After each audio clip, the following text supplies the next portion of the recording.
It's been 1 week now since the nation went to the polls and it's still unclear who will form government. With the outcome in the hands of the independents, the Prime Minister spent the day courting Tasmania's Andrew Wilkie, who's tipped to win the seat of Denison. He'll meet the opposition leader next week.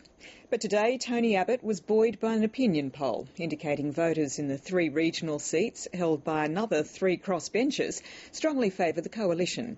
Here's ABC reporter James Kelly. A week's a long time in politics, especially when there's no election result.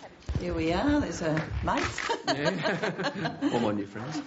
The Prime Minister was still working the room, holding talks with the Independent Andrew Wilkie, who's likely to win the Tasmanian seat of Denison. Wilkie won't say who he'll back, but wants major reform to poker machine legislation to stop problem gamblers. I made it quite clear to the Prime Minister that the time for inaction has passed. He'll meet the opposition leader Tony Abbott on Monday. I'm not here trying to pork barrel. I don't want freeways. I just want lines on the road and street lights that work and a hospital that functions where it doesn't have tiles falling off the wall. Andrew Wilkie says he won't be working with the 3 amigos, independents Bob Katter, Robert Oakeshott and Tony Windsor. Newspoll has voters in Kennedy, Lyne and New England overwhelmingly supporting the coalition over Labor.